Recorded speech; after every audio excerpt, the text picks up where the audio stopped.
Boldly standing in faith amidst the storm of exile, in the 3rd year of Jehoiakim, king of Judah, Nebuchadnezzar, king of Babylon, came to Jerusalem and besieged it. The Lord gave Jehoiakim into his hand, along with some of the vessels of the house of God.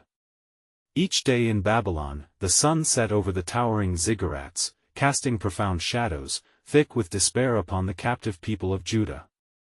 Among the exiles, a boy of about 16, Daniel, knew the weight of this captivity all too well. Yet, within him, the flame of faith burned brightly, igniting a resolve to remain loyal to the God of Israel amid the overwhelming pressures of a foreign culture. In an alien city, Daniel found companionship in his friends Hananiah, Mishael, and Azariah. Together they grappled with the change around them, yet they sought not rebellion but faithfulness. They faced the king's royal edict, to consume the rich food and wine from the king's table. But this was a loyalty they could not sacrifice. "Let us not defile ourselves," Daniel urged. So they chose vegetables and water, a testament that their allegiance remained with Yahweh, even in exile, a small act of defiance in the sight of many, but soon, fear swept through Babylon like a tempest. The great king Nebuchadnezzar was troubled, a dream had disturbed his rest, and he demanded its interpretation. With dire consequences looming over the wise men of Babylon, Daniel's heart raced. The fate of his friends rested precariously on the edge of despair. He knew he must act. Gathering his friends in his humble dwelling, a sanctum of quiet resolve, Daniel implored them, "Let us seek the mercy of the God of heaven." The urgency in his tone propelled their earnest prayers into the stillness of the night. They were but young men in a foreign land, yet their united voices summoned the power of the Almighty. They knew he would hear their desperate cries and not abandon them. Suddenly, as the moon gracefully graced the land, Daniel fell into a deep sleep, prayer echoing in his heart like a gentle drum of anticipation. In that sanctified slumber, a magnificent vision was granted to him. The God of Israel, who had brought them to Babylon, revealed to Daniel the dream that Nebuchadnezzar had seen and its divine meaning, a flowing stream of wisdom that prompted awe within him. As dawn broke, the rising sun bathed Daniel in a renewed sense of purpose. "Blessed be the name of God forever and ever, for wisdom and might are his," he proclaimed, for the revelation was not given in vain. Yet a lingering unease wrapped around him. He was to present this divine truth to a king known for his wrath, and with it, the potential fate of his people hung in the balance. Before we continue with this incredible biblical account, I want to make sure you don't miss any of these powerful scripture stories. Click the bell icon and select all notifications. These biblical narratives have transformed countless lives throughout history. If God's word through this story is blessing you, please like and share with someone who needs to hear about God's faithfulness today. Tell me in the comments, which biblical story has most impacted your faith journey? I'm always amazed how God's word speaks to hearts across generations. Now let's continue with what the Lord did next. As Daniel prepared to stand before the throne of Nebuchadnezzar, he felt the divine current pulsing through him. Would the king recognize the true God, or would he cling to the shadows of idolatry filling the air around him? The young prophet, seized by both fear and faith, was ready to confront the fate that awaited him. Behind every uncertainty loomed the monumental question of God's unfolding plan. Would the Almighty intervene and save his people once more? As Daniel stepped into the palace, the heavy air thick with expectation, he knew that the destinies of many rested upon the word he was about to deliver. As Daniel entered the grand hall of the palace, the gilded walls gleamed with the opulence of Babylon, yet his spirit was anchored in the steadfastness of his God. The atmosphere was thick with tension, as Nebuchadnezzar, the king, reclined upon his throne, an embodiment of earthly power yet shrouded in uncertainty. The king's expression was dark, revealing the turmoil within his heart. With the authority of a prophet and the humility of a servant, Daniel approached the throne. "O king, live forever," he declared, the respect in his tone evident, yet within him surged the weight of what he must convey. "Are you able to make known to me the dream which I have seen?" Nebuchadnezzar demanded, his voice echoing like thunder in the chamber. Daniel, aware of the honor and peril intertwined in his response, replied, "The secret that the king seeks cannot be revealed by wise men, enchanters, magicians, or astrologers. But there is a God in heaven who reveals secrets, and he has made known to me what you seek." A collective gasp swept through the assembly as murmurs hummed like bees. The tension was palpable. Divinely chosen, Daniel stood alone before all eyes in the court of Babylon, for they had placed their hope in the futile wisdom of man, and with grace and boldness, he recounted the king's dream of a great image, its head of gold, chest and arms of silver, belly and thighs of bronze, legs of iron, and feet partly of iron and partly of clay. As he explained the composition of the statue, Daniel filled each word with divine revelation, bringing clarity to Nebuchadnezzar's confusion. "You, O king, are the head of gold," he declared, revealing the king's preeminence in the realm, yet the vision revealed a progression of kingdoms that would follow, each representing the rise and fall of empires, culminating in a divine kingdom that would never be destroyed. "In the days of those kings, the God of heaven will set up a kingdom which shall never be destroyed, and the kingdom shall not be left to another people. It shall break in pieces all these kingdoms and bring them to an end, and it shall stand forever." As Daniel proclaimed this prophetic truth, the atmosphere shifted, the breath of heaven swept through the court. Nebuchadnezzar's eyes widened, caught between disbelief and wonder, as the meaning took root in his heart. He realized that the true God had revealed not just a dream, but a timeline of his sovereign plan, reflected in the fate of nations. The king's gaze locked with Daniel's, a spark of recognition dawning. "Truly, your God is the God of gods, the Lord of kings, and a revealer of secrets," Nebuchadnezzar murmured, his pride momentarily stripped away. In that moment, the power of prayer and the courage of faith manifested vividly as Daniel, through divine intervention, not only saved his own life but also secured the lives of his friends.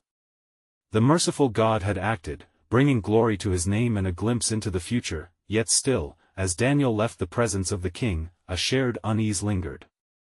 He nodded to his friends, whose faithful hearts surged with gratitude, yet doubts beckoned from the shadows. What would become of the promise of a kingdom that would never perish? Would earthly kings resist this divine fate? Thus, the stage was set for God's sovereign plan to unfold, the glimpses of which now illuminated the impending struggles of the chosen people. Would the hearts of men yield to the divine reign, or would they resist, leading to further trials? The shadow of future trials loomed, challenging the faith of God's people once more.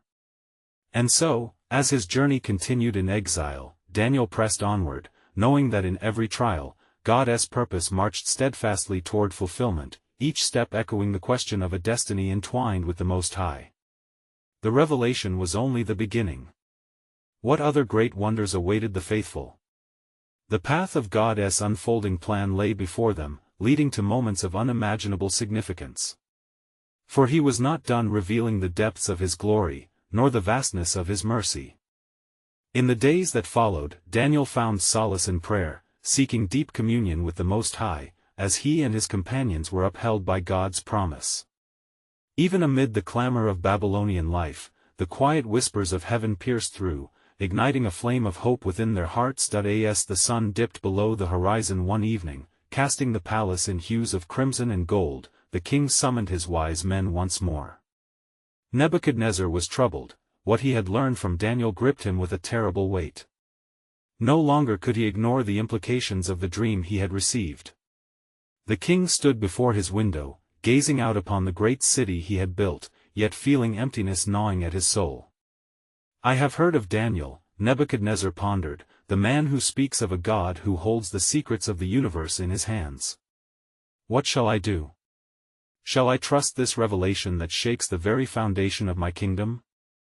In that moment, a messenger entered, bowing low. "O king, the wise men of the land are before you, awaiting your command. They are eager to interpret the dream anew." "Let them come," the king responded, his voice a mixture of urgency and doubt. "But let them know that this time they must reveal not only the meaning but the dream itself." And so, the wise men, dressed in fine linens and adorned with jewels, gathered in the grand chamber, hearts racing, knowing the weight of the king's demand. With dazzling words, they attempted to calm his anxious soul, but the fear of failure loomed over them like a dark cloud. "Your Majesty," one elder invoked, "no man upon the earth can do what you ask. It is not within us. Only the gods could reveal such mysteries. The word stung like arrows in Nebuchadnezzar's heart. In his fury, he became wrathful, decreeing that all the wise men of Babylon should face destruction. This proclamation resonated as a thunderclap through the kingdom, echoing in the shadows where Daniel and his friends dwelled, interceding for their city and for grace amidst calamity. When Daniel was made aware of the king's command, unshakable courage surged within him as he spoke with the executioner. "Do not destroy the wise men of Babylon," he urged. "Take me before the king, and I shall reveal the dream and its interpretation." In faith, he gathered his friends, Hananiah, Mishael, and Azariah, calling them to prayer. "Pray that the God of heaven would have mercy upon us, that he would reveal this secret." In their unity, they sought the face of God, firm in the belief that he alone had the power to unveil the hidden truths. By the night's end, in a vision, God revealed the dream to Daniel, casting light upon the depths of despair that sought to engulf them. With gratitude overwhelming him, he poured forth a song of praise, declaring, "Blessed be the name of God forever and ever, for wisdom and might are his." The dawn broke anew, promising great things, for the plan of God was unfolding before their very eyes. Daniel, girded with courage and armed with revelation, made his way to the king's palace, breathing in the weighty air of destiny. As he entered the presence of Nebuchadnezzar, with humility yet firm conviction, he spoke, "O king, let not your thoughts trouble you, for the God whom I serve has granted you mercy and has revealed the dream. It is he who holds your future and the future of nations within his hands." Thus, in the courts of Babylon, the stage was set not merely for a revelation but for the demonstration of divine sovereignty over the affairs of men. And with that, Nebuchadnezzar awaited, poised between fear and awe, for the sovereign plan of God was only beginning to unfold. Would the heart of a king yield to the higher calling, or would human pride blind him once more? The answer lay nestled in the unfolding narrative of God's faithful promise. What greater purposes awaited in his grand design? As Daniel stood before the mighty Nebuchadnezzar, the air thick with anticipation, he endeavored to calm the turbulent waves of fear within the king's heart. With steady gaze, he began to recount the dream that God had revealed to him. "O king, you saw, and behold, a great image. This image, which was mighty and of exceeding brightness, stood before you, and the appearance of it was terrifying. The head of this image was of fine gold, its chest and arms of silver, its belly and thighs of bronze, its legs of iron, its feet partly of iron and partly of clay." The king listened intently, his heart resonating with the vivid imagery that unfolded from Daniel's lips. Each part of the statue represented kingdoms, as Daniel continued to explain the significance of the dream. "This is the interpretation," Daniel said, allowing the weight of truth to settle in the room. "You, O king, are the head of gold. After you, another kingdom shall arise, inferior to you, then another, a third kingdom of bronze, which shall rule over all the earth. And there will be a fourth kingdom, strong as iron, shattering and crushing all that came before it." Nebuchadnezzar's eyes widened as he absorbed the revelation, each word striking deep within him. The king was the ruler of the most glorious kingdom, yet his spirit wrestled with the knowledge of impending downfall. Daniel paused, seeing the conflict swirling within the king. "But in the days of those kings, the God of heaven will set up a kingdom that shall never be destroyed. This kingdom shall break in pieces all these kingdoms and bring them to an end, and it shall stand forever." At this proclamation, a hush fell upon the court. The atmosphere thickened with a palpable awareness of the divine. Daniel could sense the stirrings of the Spirit, drawing Nebuchadnezzar's attention to the sovereignty of God. As the king absorbed the weight of this prophecy, Daniel's heart swelled with hope. "This is what you saw, a stone cut out by no human hand, which struck the image on its feet of iron and clay and broke them in pieces." The king, despite his initial fear, found awe in these unfolding truths. The realization dawned upon him that his own reign was but a flicker in the grand design of the Almighty. The image, so mighty and dazzling, was destined for destruction, for God's ultimate plan was to establish a kingdom that transcended time and power. The magnificent echo of Daniel's words lingered, each syllable a thread weaving together the fabric of an eternal promise. As the king sat in silence, reflecting on the breadth of his power juxtaposed with the reality of God's dominion, he began to understand the divine patience that had led him to this very moment. Nebuchadnezzar lifted his gaze, his heart moved and stirred. "Surely, your God is the God of gods, the Lord of kings, and a revealer of mysteries, for you have been able to reveal this mystery." And in that moment of affirmation, as the walls of his pride began to crack, the king bowed before Daniel, recognizing the might of God before him. Yet within the tapestry of this revelation lay threads of complexity, for surrender to the true God challenged the idols of his heart. Thus, the sun began to set once more over Babylon, casting shadows of uncertainty upon the unfolding path ahead. Would the king cling to the glories of his own kingdom, or would he heed the call to humility, opening his heart to the one true God? The question reverberated through the chambers of his spirit, a divine tension drawing closer. In the stillness of that sacred moment, the world awaited the readiness of a king to yield to the heavens. Yet greater things were destined to unfold, for the fullness of God's sovereign plan was still veiled, waiting to be revealed. As dawn broke over Babylon, the streets slowly filled with the sounds of life awakening. The cries of merchants and the bustling of foot traffic seemed to echo the uncharted future that lay before King Nebuchadnezzar. Yet there remained a weight of uncertainty over the royal court, for the words of Daniel resounded in the king's heart, words that promised both hope and destruction. Nebuchadnezzar convened his advisers, the wisest men of the land, their faces marked by concern and bewilderment. "What shall I make of this vision?" the king demanded, his voice resonating throughout the hall.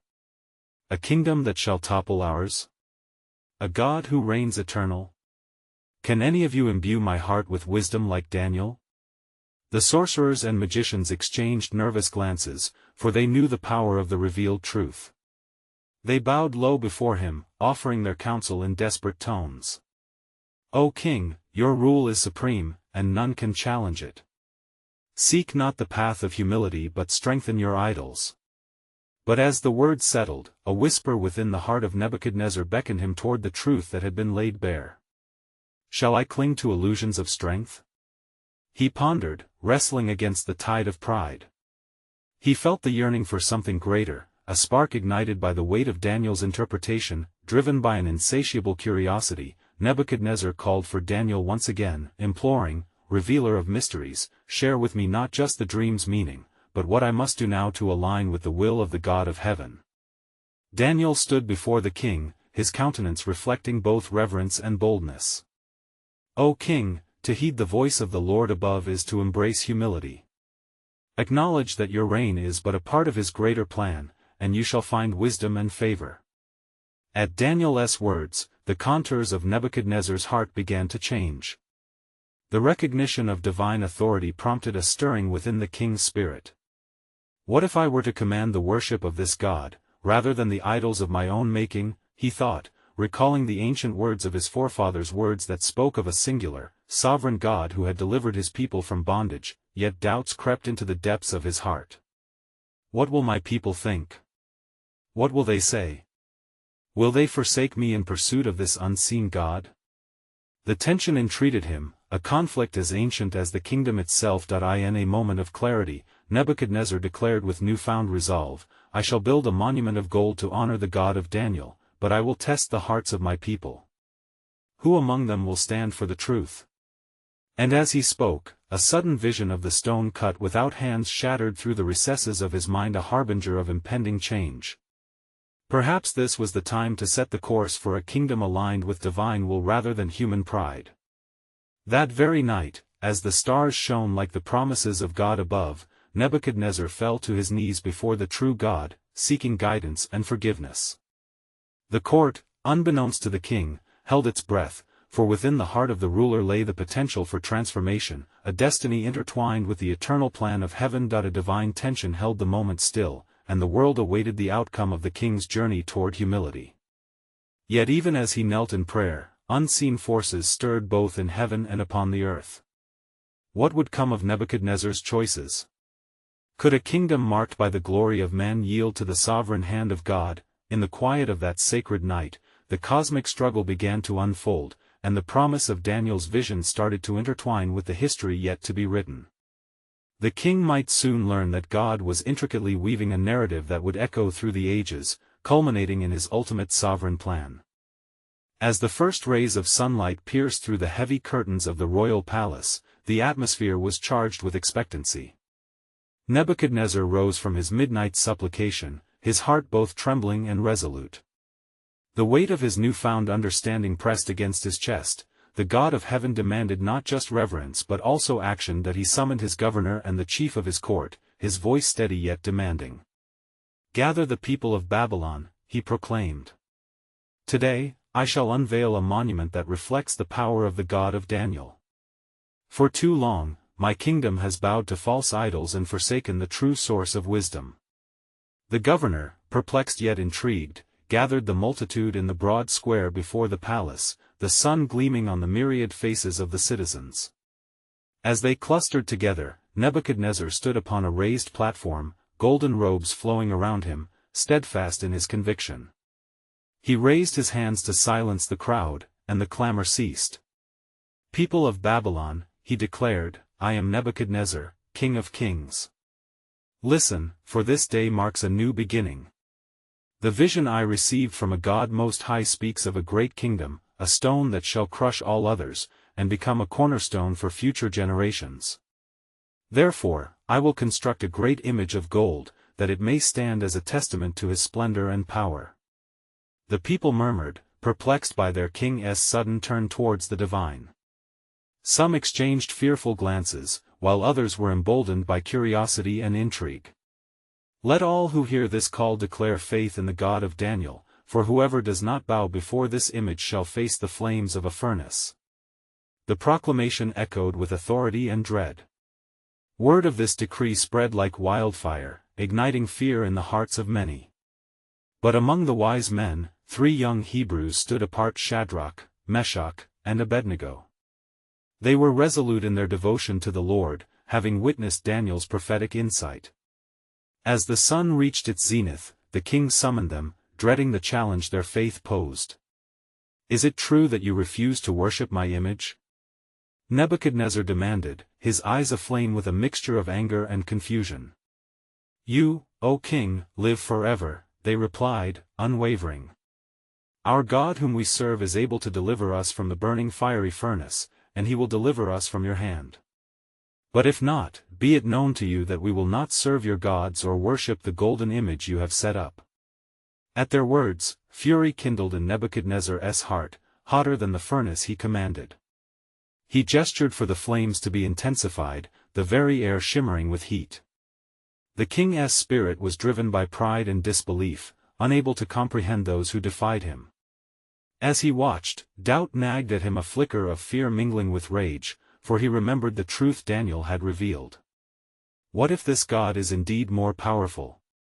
He wondered, a thought utterly foreign to him. The fires roared, their tongues reaching high, as the 3 Hebrews were bound and thrown into the furnace. Yet immediately, a great miracle unfolded. Instead of cries of despair, a profound calm enveloped the flames. Nebuchadnezzar stared in disbelief as he saw not 3, but 4 men walking unscathed in the fire, untouched by the flames, their presence shining brightly. "A 4th looks like the son of the gods," he declared, astonished, overwhelmed by the divine mystery occurring before his eyes. Could it be that the sovereign God was revealing his glory in the heart of his kingdom? As hope and confusion intertwined, the eternal plan of the God of heaven stirred and grew, stirring the heart of the sovereign once again. That I and the place where Nebuchadnezzar's heart battled between earthly power and divine truth, a pivotal moment unfolded. The course of a kingdom still hung in the balance, and the true power of God began to reveal itself in the most unexpected of ways. But as the king stepped closer to embrace this new understanding, deeper mysteries awaited him, for the hour of God's revelation had only just begun. Nebuchadnezzar, trembling in the shadow of the fiery furnace, could hardly contain the turmoil within him. As the heat radiated from the inferno, he took a step forward, drawn by the vision before him. Surely, he could see now the divine presence accompanying the three men of God. It was a sight he had never fathomed could exist, a manifestation of glory that far exceeded the might of his own kingdom. "Come out, you servants of the Most High God!" he shouted, his voice trembling with an authority that somehow felt diminished. "Come forth!" The flames flickered as Shadrach, Meshach, and Abednego stepped out of the fire, unharmed, their garments not singed, and not even a smell of smoke upon them, as the Lord had delivered them from the fiery trial. The gathered multitude gasped, staring wide-eyed at the miraculous spectacle. Nebuchadnezzar gazed upon them, awe overtaking the fury that once filled his heart. "Blessed be the God of Shadrach, Meshach, and Abednego," he declared, his voice rising with newfound reverence. "Who has sent his angel and delivered his servants who trusted in him." As the whispers of awe spread through the crowd, the king continued, "For there is no other God who can deliver like this. Therefore, I make a decree, any people, nation, or language that speaks anything against the God of Shadrach, Meshach, and Abednego shall be torn limb from limb, and their houses shall be made a heap of rubble, for there is no other God who can save in this way." The crowd erupted with cheers, and Nebuchadnezzar's heart, though still troubled, was increasingly drawn to the power of the God who had performed such wonders. In his mind, he felt the transformation stirring a humbling unraveling of pride mixed with an emerging belief, yet, as the tumult settled, Shadrach, Meshach, and Abednego found their voices to speak to the king, bold yet tender. "O king, we are honored by your respect, yet our service is to the God of heaven alone. The trials he permits are part of his perfect plan. Fear not, for this moment is not merely for our deliverance but as a testimony of his supreme authority." With their words, a divine truth pierced the heart of Nebuchadnezzar. It echoed within him as he pondered the sovereignty of the God who had revealed himself in the heat of the flames. He began to recognize the frailty of human strength against divine power. That night, as Nebuchadnezzar lay upon his bed, sleep evaded him, visions rolled like thunder in his mind. A dream unfolded, one of a great tree in the midst of the earth, with branches that reached to the heavens, its foliage magnificent. Yet suddenly, the tree was cut down, leaving only a stump bound with iron and bronze. That he awoke, shaken and troubled, the sunlight of dawn revealing not just a new day, but a new era that lay ahead for Babylon. His heart still pondering the God of Israel, he sent for Daniel, the renowned seer, who had once interpreted dreams for him. "Come forth, O Daniel, for the time has come for revelation." As Daniel entered the court, Nebuchadnezzar's spirit trembled at the thought of his yet unfulfilled promise. Within him, the urgency grew, for unearthly mysteries awaited the revealing of God's divine purpose, a sovereign plan stretching far beyond his comprehension. As he stood before Daniel, his heart was heavy with questions, yearning to know, what does it mean? What comes next for the king of Babylon? And in that moment, a profound truth was poised to emerge, revealing not only the fate of a king but the eternal trajectory of all nations under the gaze of the Almighty. For the God of heaven was enacting a testimony far greater than Babylon had ever known. The very fabric of history awaited the unfolding of his sovereign designs. Daniel stood before Nebuchadnezzar, the weight of the kingdom hanging heavily upon his shoulders. The king's eyes burned with anxiety, seeking reassurance as he clutched the edges of his throne. "O Daniel, bring to light the meaning of my dream, for my spirit is troubled, and I am in need of understanding."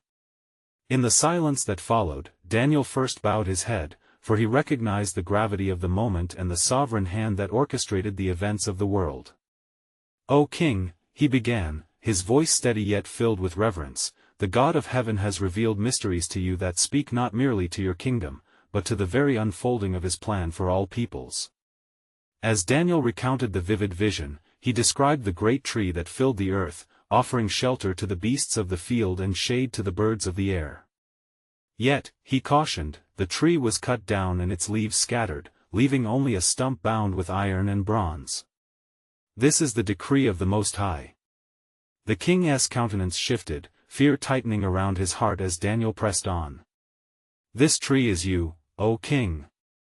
For you have grown great and strong, and your majesty reaches to the heavens, yet your pride has blinded you to the will of God. The decree has come forth that you shall be driven from among men, and your dwelling shall be with the beasts of the field until you recognize that the Most High rules over the kingdoms of men. Nebuchadnezzar's mind raced, the implications of Daniel's words spiraling within him. He saw the truth entwined within the dream, a truth that bore the weight of divine authority. "O Daniel, can there be a remedy for my pride? Can the stump be restored?"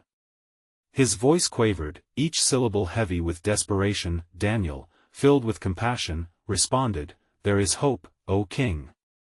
If you turn from your wickedness and show mercy to the oppressed, perhaps your kingdom shall be restored. The Lord is merciful and longs to show compassion to those who seek him, but take heed, for the path of pride leads to ruin." In the days that followed, Nebuchadnezzar wrestled with Daniel's words, pondering the depths of his own heart. He gazed across his kingdom, once filled with prideful glory, now shadowed by unease. The echoes of the three men who had faced the fiery furnace lingered in his spirit, their unwavering faith cutting through the darkness of his soul. Yet pride is a heavy yoke, and it is not easily cast aside. Slowly, the days turned into months, and Nebuchadnezzar continued to rule, but his heart remained distant from the God of Israel. The moments of reflection were overshadowed by the allure of wealth and the lure of power. Then, one day as he walked upon the roof of his palace, surveying the greatness of Babylon that he had built with his own hands, he proclaimed, "Is not this great Babylon, which I have built by my mighty power for the glory of my majesty?" In that instant, a voice spoke from heaven, declaring, "King Nebuchadnezzar, to you it is spoken, your kingdom has departed from you." As the words reverberated through the air, a dread seized him, and in the blink of an eye, the error of his pride was made evident.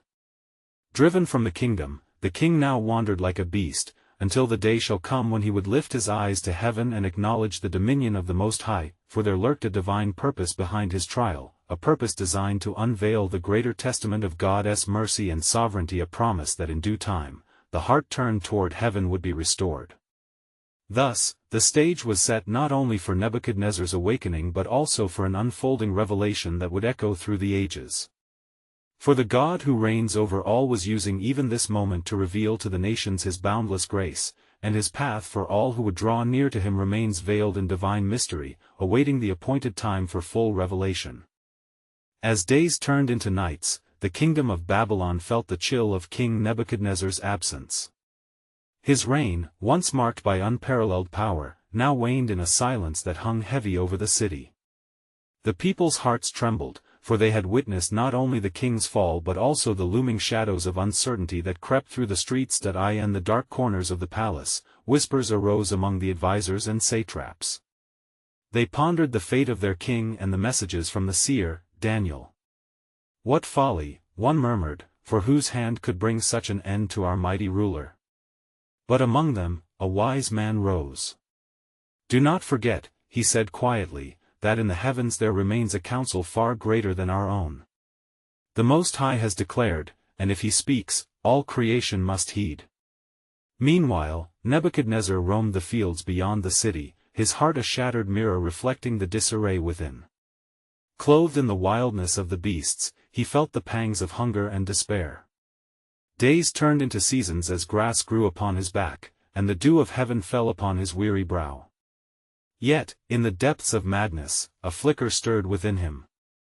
The Almighty was not distant, his presence enveloped the very air he breathed. As an oak tree steadily regenerates, so did Nebuchadnezzar's heart strive to remember.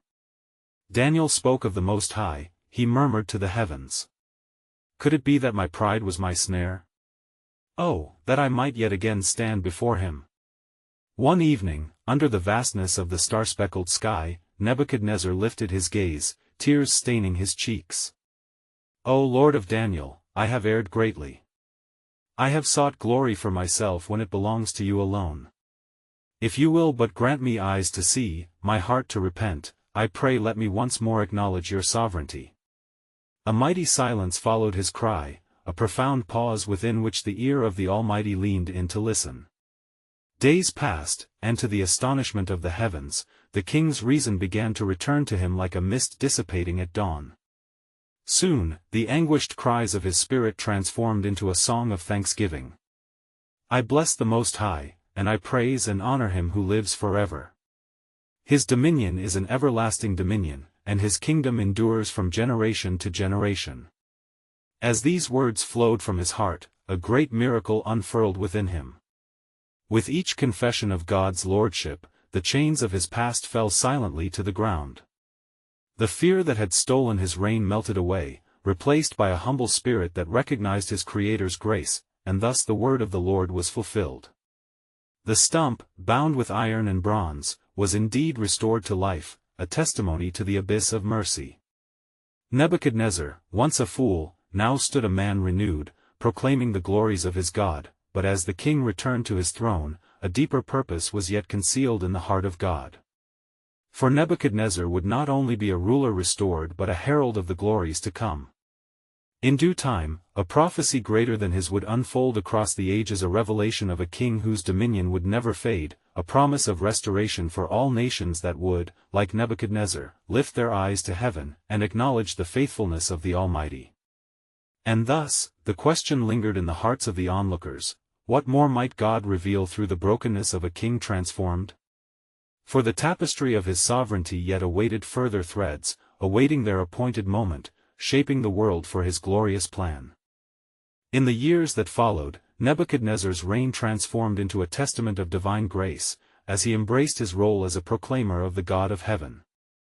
The people of Babylon, once enshrouded in the darkness of idolatry, witnessed the profound change within their king. In his humility, Nebuchadnezzar endeavored to uplift the hearts of his subjects, heralding the power of the Most High and urging them to forsake their false gods for the one who revealed the mysteries of the universe. Let all who hear my voice proclaim the greatness of the God of Daniel.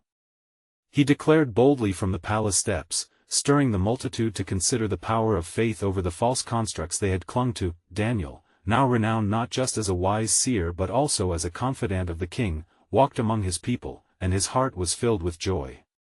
Each revelation received and each prayer answered forged a testimony that resonated beyond the golden walls of the palace, igniting a spark of faith across the land.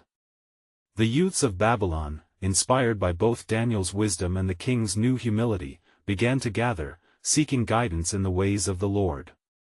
They formed a community devoted to prayer, seeking truth and righteousness, a light in the midst of a once captive land. As Nebuchadnezzar continued to reflect upon the sovereignty of God, he knew that the dream of the great statue was only the beginning of divine revelations.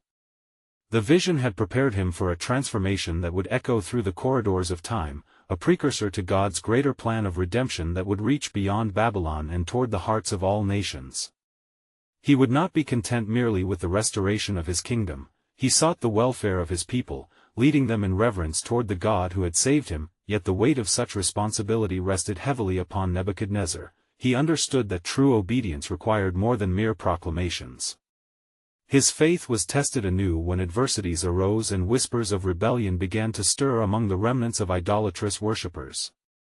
Still, he stood firm, the echoes of Daniel's prophecies ringing in his heart, proclaiming, "Anyone who speaks against the Lord God shall be cast from my presence."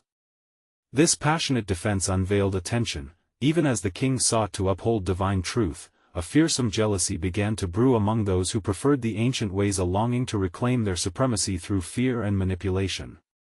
Nebuchadnezzar confronted them not with wrath, but with an invitation to witness the manifold works of the Almighty. "Have faith and see how the Lord delivers," he would often say, longing for their transformation yet recognizing their struggle. It was not long before a day came, wrapped in clouds of discontent, when the king's faith was tested anew. A grand festival was declared, intending to honor the God of heavens. However, amidst the jubilation, a plot began to unfold, as adversaries schemed to undermine the king's influence and challenge the unwavering faith of Daniel and his companions. They approached the king, sowing seeds of discord. "O king, how could we abandon the legacy of our forefathers and worship a God who permits disobedience? Let not those who refuse to bow to your decree remain unpunished, for they sow chaos in your realm." Tensions mounted, and the air thickened with the weight of indecision as Nebuchadnezzar's heart wrestled with the implications of mercy versus justice. Daniel and his friends, steadfast in their faith, brought forth their prayers and sought the face of the Lord. They had known the trials and tribulations that accompanied devotion to the Almighty, and they understood that standing firm in the face of persecution called for great courage. They answered the king when summoned, delivering the solemn truth, "O king, we will not bow to your image, yet we trust in our God, who is able to deliver us. But if not, hear this: our allegiance lies not with idols, but with him alone." Their resolve stirred within Nebuchadnezzar a swelling conflict, a reminder of the grace and transformation he himself had undergone, but he felt the heat of anger thrumming through his veins. In that moment, the king's heart was tested against the weight of his own promise to uphold justice and righteousness. Blinded by fury, he decreed that Shadrach, Meshach, and Abednego be cast into the fiery furnace. "Let it be known," he shouted, "this will be a demonstration of power, one that will silence rebellion." Yet as the flames roared and the furnace was heated 7 times hotter, a profound moment unfolded. Nebuchadnezzar stood at the threshold, awed and bewildered, as he witnessed not 3 but 4 figures, unscathed and walking freely within the flames, shining with celestial radiance. Awe gripped him, his heart raced with realization. What is this? A divine presence? With a newfound humility, he beckoned to the 3 men, "Come out, servants of the Most High God." Their miraculous deliverance ignited hope among the onlookers, and as they emerged, bearing no scars, only the light of God's favor, the truth of the Almighty's sovereign plan resonated. "Blessed be the God of Shadrach, Meshach, and Abednego," he proclaimed, kneeling in reverence, understanding at last that earthly power yielded to divine sovereignty. "No other God can save like this." With each proclamation, Nebuchadnezzar's spirit further transformed, a confirmation of the truth that mercy triumphs over judgment and the power of God is both protective and redemptive. Now transformed himself, Nebuchadnezzar decreed, "Let all people of every language tremble before the God of Daniel. For he is the living God, his kingdom is everlasting, and his dominion endures forever." The fear that had once ruled his heart was replaced with peace and the proclamations of faith, echoing through Babylon and beyond, and thus, the narrative of Nebuchadnezzar unfolded as a living testament to all who would hear, revealing the unfathomable love and grace thrumming at the heart of the Almighty. His story, the journey from pride to humility, would forever inspire the generations to recognize their need for the sovereign Lord, the one who reigns eternally. As the kiss of sunset painted the sky, a profound silence fell over the land. The names of Daniel, Shadrach, Meshach, and Abednego became etched in the annals of faith, as they stood not merely before worldly kings but as ambassadors of the divine kingdom that has no end.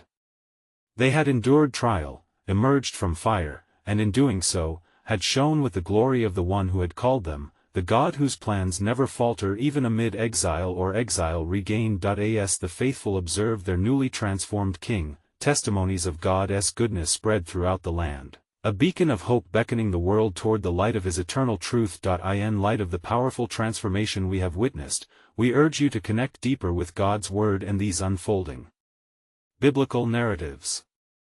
You need to subscribe now to stay connected to God's love and sovereign plans revealed through his faithful servants. If this story has inspired you, please leave a like now to help spread God's word through the algorithm and share this powerful testimony widely. We invite you to comment below with your reflections and let us know how this incredible biblical journey has impacted your faith. Don't wait even one more second to share this video with at least 5 friends who need to hear God's truth today. This is your moment to be part of God's work in the world. Together, let us ignite hope and inspire others to experience his boundless grace.